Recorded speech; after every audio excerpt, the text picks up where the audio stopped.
كل شخص تعرفه اليوم يا عزيزي وصل إلى الحالة التي هو عليها اليوم بسبب عادات كان يمارسها طوال حياته. صاحب الجسم الرياضي اللي تعرفه العضلات هذا كان يمارس الرياضة ويأكل الأكل الصحي كل يوم، والفاشل اللي تعرفه ويا كثرهم كان يمارس عادات سيئة أودت به إلى الفشل. وكذلك الناجحين يا عزيزي، الناجحين ما نجحوا بمحض الصدفة أو الحظ، الناجحين أيضا كانوا يمارسون عادات جيدة أودت بهم إلى النجاح. وهذا ما سنتكلم عنه اليوم يا صديقي. سنتكلم عن أهم العادات التي كانوا يمارسها الناجحين طوال حياتهم والتي كانت هي سبب نجاحهم.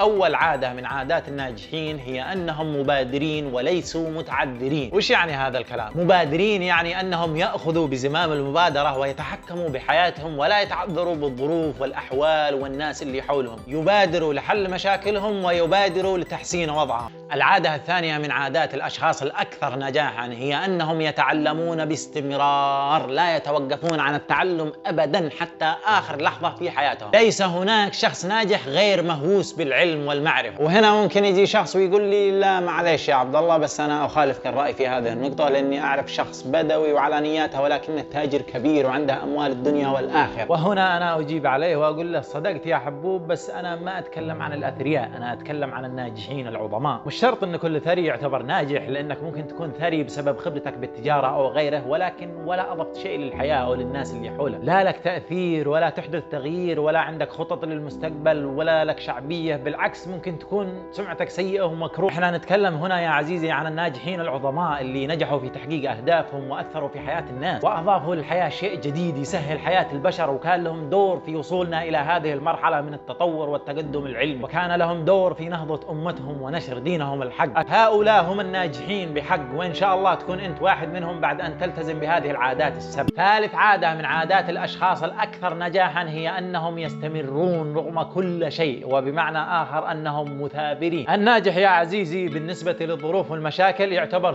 ثور نطوح ما يفهم، يجي له الظروف والمشاكل من هنا يجي لها من هنا، تجي له من هنا يجي لها من هنا، ما يوقف ما يبطل ما يقر.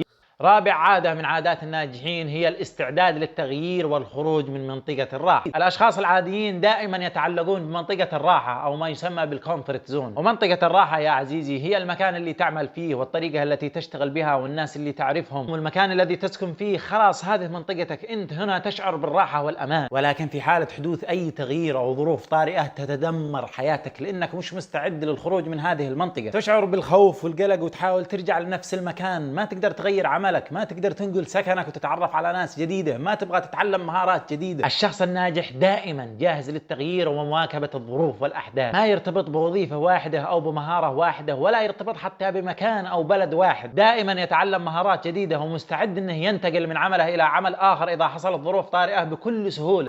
خامس عادة من عادات الأشخاص الأكثر نجاحاً هي الهوس بالوقت وترتيب الأولويات. ما عندي كلمات كافية لوصف أهمية هذه العادة يا صديقي، ولكن لازم تعرف أن الاهتمام بالوقت وترتيب الأولويات هي رأس كل نجاح. سادس عادة من عادات الأشخاص الأكثر نجاحاً هي العطاء. الناجحين دائماً ما يعطون ودائماً ما ينفعون الناس اللي حولهم ودائماً ما يضيفون لمجتمعهم وأمتهم شيء له قيمة ومنفعة. لذلك تجد الناس تبادلهم المنفعة وتساعدهم على تحقيق أهدافهم لأنهم يضيفون قيمة لحياة الناس. سابع عادة من عادات الناجحين، وفي الحقيقة هي صفة وليست عادة، صفة تجدها لدى كل الناجحين وهي الأساس والأهم، وهي أن لديهم هدف وغاية كبرى. تجدهم يكرسون حياتهم وقدراتهم وكل ما يملكون في سبيل غاية يريدون تحقيقها. لن يكون لديك دافع للعمل والتعلم والمثابرة ما لم يكن لديك هدف وغاية. يجب أن تبدأ والغاية في ذهنك كما قال ستيفن كوفي في كتابه العادات السبع. ونحن كمسلمين غايتنا الكبرى هي رضا الله ودخول الجنة، ويجب أن يكون لدينا غايات دنيوية أيضا، لأن أساسا أي عمل ينفع الناس وينفع الأمة هو عبادة، وبالتالي فهو يصب في سبيل الغاية الكبرى. وجود غاية في حياتك هو ما يجعل لحياتك معنى، وهو ما يحفزك للاستيقاظ مبكرا وبدء العمل، وهو ما يجعلك تواجه التحديات والمشاكل وتتغلب عليها.